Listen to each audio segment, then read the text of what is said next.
I hope that you have a comfortable chair and a snack with you because this is going to be a long video. I've made a list, I've checked it twice, and I have gone through and picked out my favourite products from this year. So we'll go through, some of these items were gifted to me and I just fell in love with them along the way, but a lot of them are actually products that I just bought myself and fell in love with. Before we get started, I kind of want to talk a little bit about 2016. So around April, I think it was, I decided to start creating some exclusive content for Snapchat, sort of behind the scenes content for the blog, and I was uploading stuff to Snapchat daily.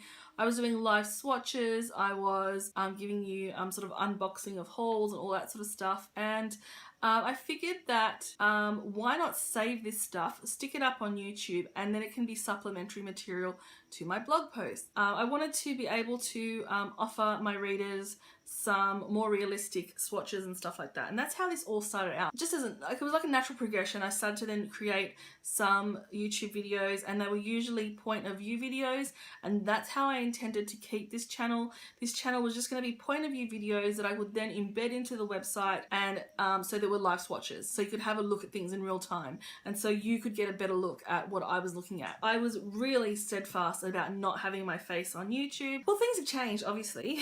So at some point I think it might have been June or July, I decided to flip the camera around and do a couple of bits and pieces, and from there I kind of haven't looked back. And I know it's not a great big channel, I know that there's not thousands and thousands of views, but for me, the fact that I am uploading and that people are very positive about it and that it can be something extra on the blog post is just enough for me. So what's changed is that sometimes I will create videos that are just standalone videos.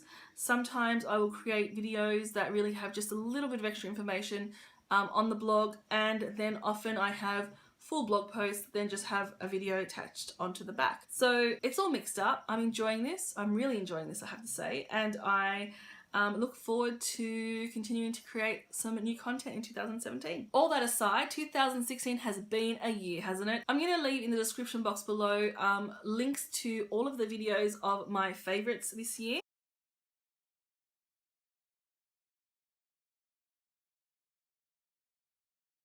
We'll start off with skincare. Now, one of the brands that I really became very familiar with this year, it's a company, or it's a brand that I had used previously to this year. Their serum in particular was one that I loved, but I didn't really get to know all that much about the brand until a few functions, and this brand just exploded in Australia this year. This is Avène. If you want to know more about Avène, there is a video, and I again will link that somewhere here for you to have a look at, just about the whole ethos behind Avène and what it's all about, and why it's so popular in France. My trip to Paris also affirmed my love of this product because I did pick up a whole bunch of stuff that you couldn't get here. So I've been a bit spoiled for choice this year. The stuff that I've loved particularly is the light hydrants cream. So this is one that I used when I was overseas, and there's just a tiny little bit left. I'm going to have to use the rest of this up and get rid of it because it's going to be old soon. And then I also like the Skin Recovery Cream in the Riche formula. So these two together, this is a light one, almost like a day cream with UV protection, and this is kind of like a night cream. So I really love these. There are no surprises when it comes to this brand. It's another French brand, and it's Bioderma, and I've continued to love their micellar waters. So the Sensibio is my favorite. I've tried a whole bunch of micellar waters this year from a lot of different brands. For me, this is still my favorite. Another product, or another set of products that I have loved this year, it's probably time to use it again because things are starting to look a little dull, is from Philosophy, and it's the two-step micro delivery what's it called? Overnight anti-aging peel. So it's a two-step formula, and it just helps you to reveal sort of nice fresh skin overnight. Lastly, in skincare, you will have seen me rave about this product numerous times. This is Confidence in a Cream from It Cosmetics. It takes a lot to impress me with a moisturizer, and it takes a lot to get me to repurchase a moisturizer, considering I get sent so much of it, particularly when it costs over $70. But this one just blew me away, and I will continue to buy this one for as long as it works for me. It's super moisturizing. I've got like cat hair flying around. It's super moisturizing. It smells delicious. It's just nothing, like my skin is very, very sensitive. It doesn't react to my skin at all. I just think it's beautiful, and you will be seeing a lot from your cosmetics in this video.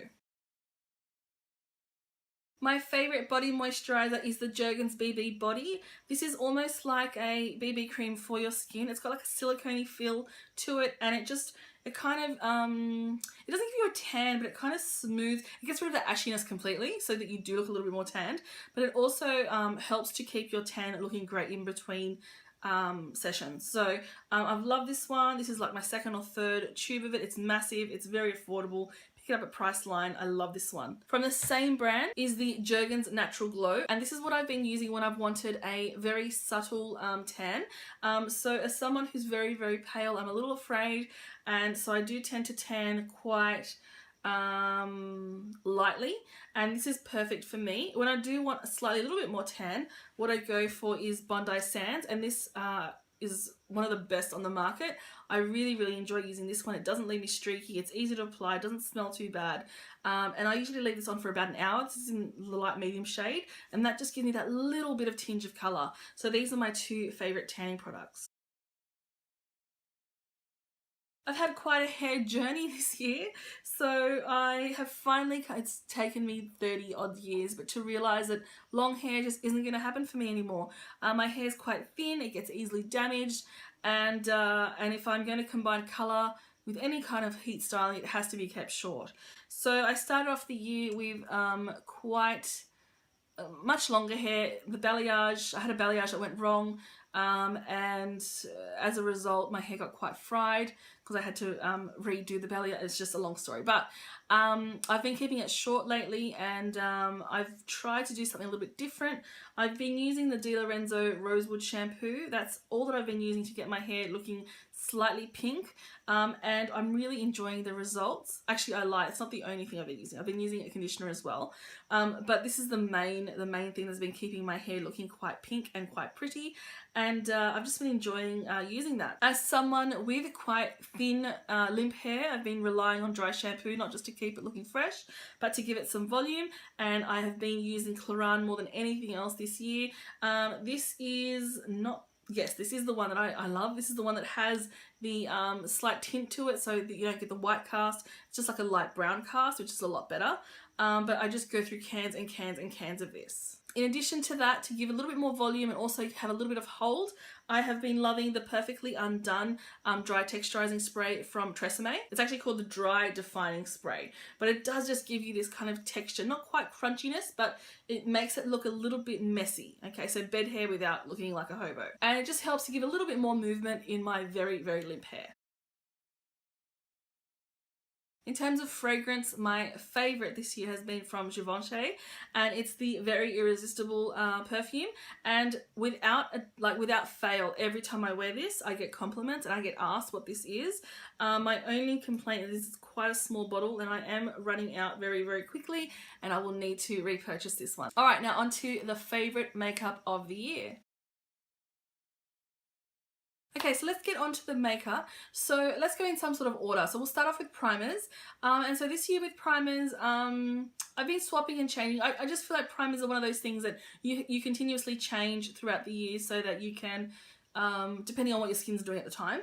But the two that I keep coming back to, now this one is a fairly new one because I picked this up when I was in Paris, but I have been loving it, and I've been using it very, very sparingly. I use one pump every time, and it makes such a nice base for your makeup. As far as it being completely, I know that Tati uses this, I know she talks about it being firming.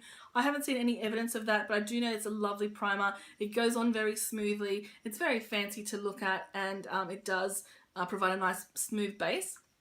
And in addition to that, I've been loving Step 1 from Makeup Forever. This is my second or third tube. Really, really like this. This is the smoothing primer. It does fill in pores. It does smooth out fine lines, and it does make your skin look a lot better. In terms of foundation, there are no surprises. For the second year in a row, I have been enjoying the Your Skin But Better CC Color Correcting Full Coverage Cream. So this just goes on like a dream. It lasts all day on me. Everybody that I sort of recommend this to loves it. It's just fantastic. I think it's fantastic, particularly if you are over the other side of 30, and you need a little bit extra hydration throughout the day. I love this. At the moment, unfortunately, I have to mix both light and medium to get the perfect colour, but oh well. When I haven't been wearing that, I've been wearing Born This Way foundation from Too Faced, and I feel like a lot of people compare this to Estee Lauder Double Wear. I don't think it's the same at all, but I do like this, and I do think there's a whole bunch of shades that make it easy for you to match your colour. I love the pump pack. I think it's very long wearing. I think it's not too drying. There's really no complaints about this at all. I really, really like the finish of this as well. This does not look very attractive. All of the writing has rubbed off on it. This is neutral medium. This is It Cosmetics Bye Bye Under Eyes, I want to say. Is that what it's called? Yes, okay. And it is a crazy thick emollient concealer. It needs to be powdered immediately, but once it is, it just covers all darkness and it makes your under eyes look great. This makeup that I'm wearing right now, it's now, what time is it? It's roughly like, I want to say 9:30ish, maybe even closer to 10 o'clock. This was put on roughly 11 a.m. this morning. And often with concealer, it will bunch up and it will get very dark under my eyes. And it has done that a little bit, if you can see, but it's not significant. And I owe it all to this, because this stuff just covers everything. It is a thick, thick paste. It's not great for anyone that wants a very light look. It can look quite heavy. But if you do have very dark under eyes due to lack of sleep or just hereditary thin skin or sunken eyes underneath there, this will do the job. For something a little less heavy duty, again, the writing has worn off this. This is the Lasting Perfection Concealer from Collection. I am so bummed that this is coming to an end. I bought two. I bought Warm Medium and Cool Medium. I'm usually cool, but this one, the Warm Medium, was a lot better for me. It reminds me a lot of the Maybelline Fit Me, but I just think it's better than that. So this will be going in the bin very, very shortly. I don't have a replacement. I don't know what I'm going to do. I might have to hit up some friends in the UK to get me some of these, but just a great concealer. In terms of powder, this year I finished my Laura Mercier powder, and I did really, really like it. And so that would have been my favourite if you had have asked me about 6 to 8 months ago. I would have said, yes, that's definitely my favourite. And then this little, well, this big container turned up, and I picked this up from Crush Cosmetics, I want to say, and I feel like I like this a lot better than I do the Laura Mercier. And there's two reasons. The first reason is it's so much cheaper, but apart from that, I feel like it doesn't dry under my skin and make me look as crepey as the Laura Mercier does.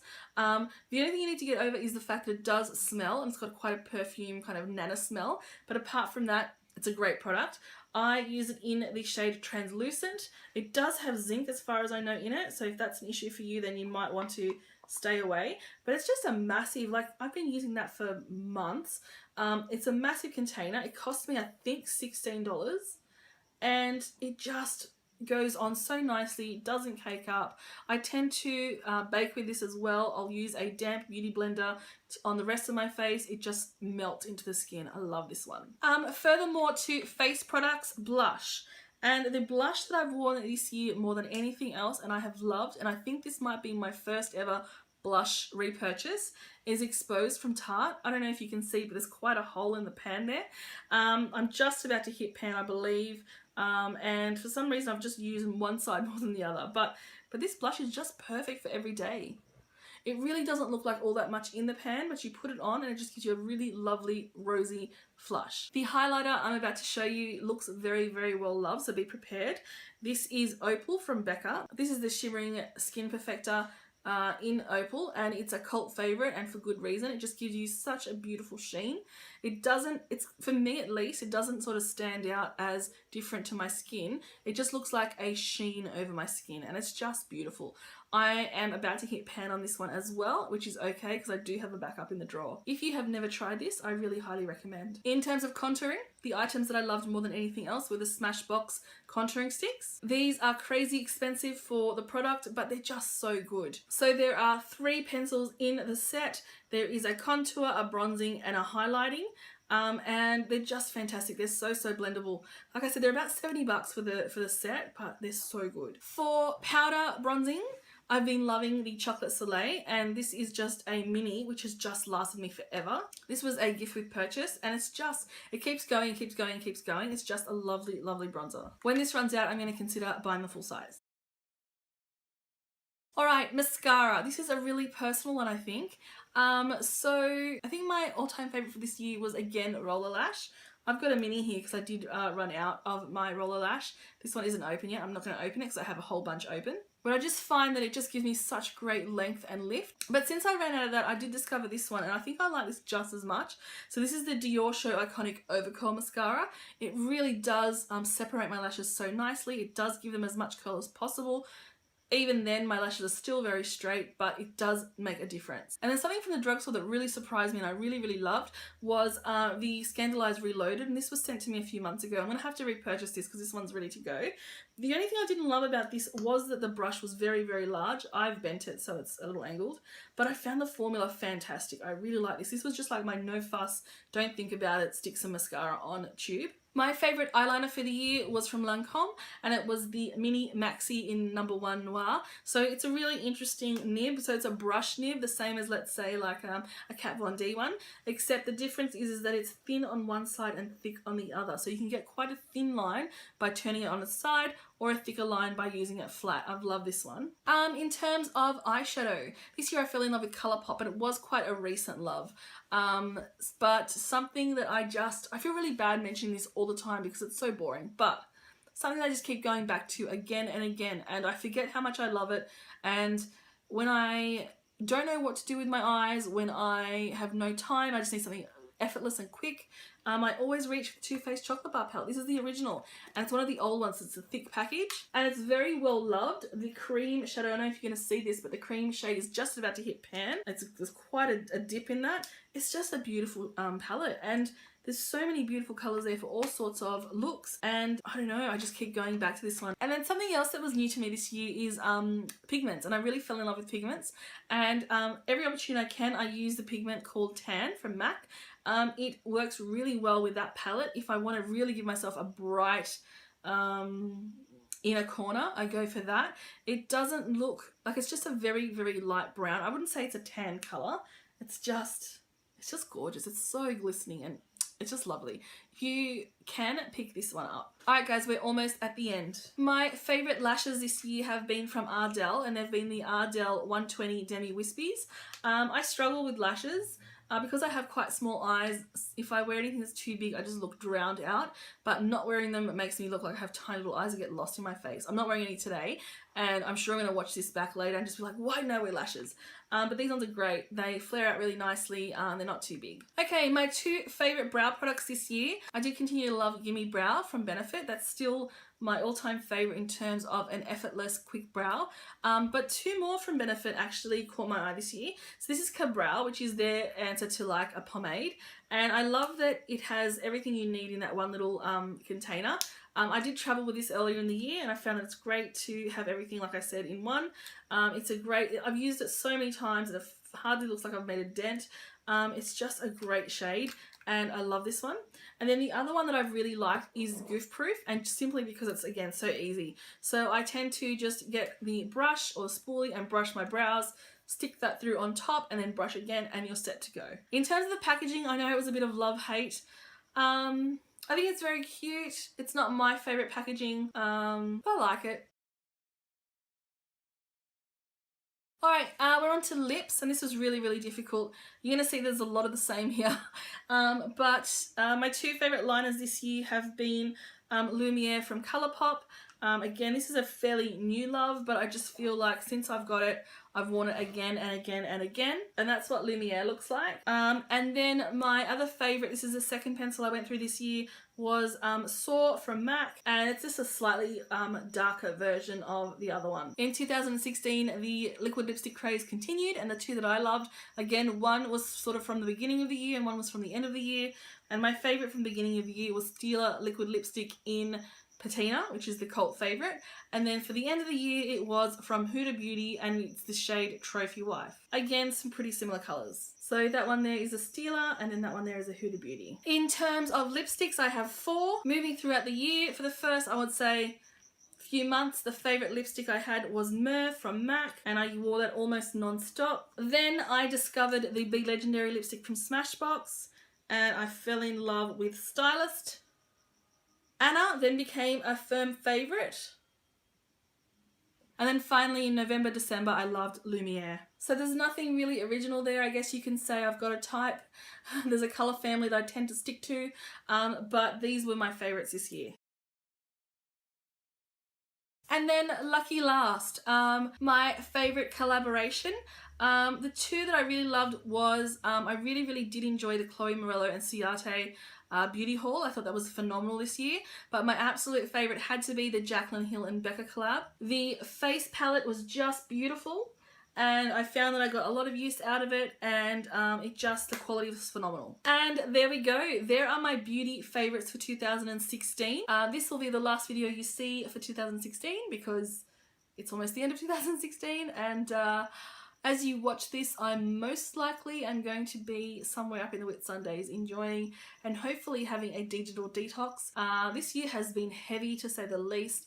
Juggling work, full-time work I should say, and blogging and video editing and all that sort of stuff, as well as trying to have a little bit of spare time, has been quite difficult. I feel like a digital detox is definitely on the cards for me. So thank you so much for watching all these videos this year. As usual, thank you for spending some time with me throughout 2016. But again, thank you so much for spending some time with me. I will see you in the new year. Bye.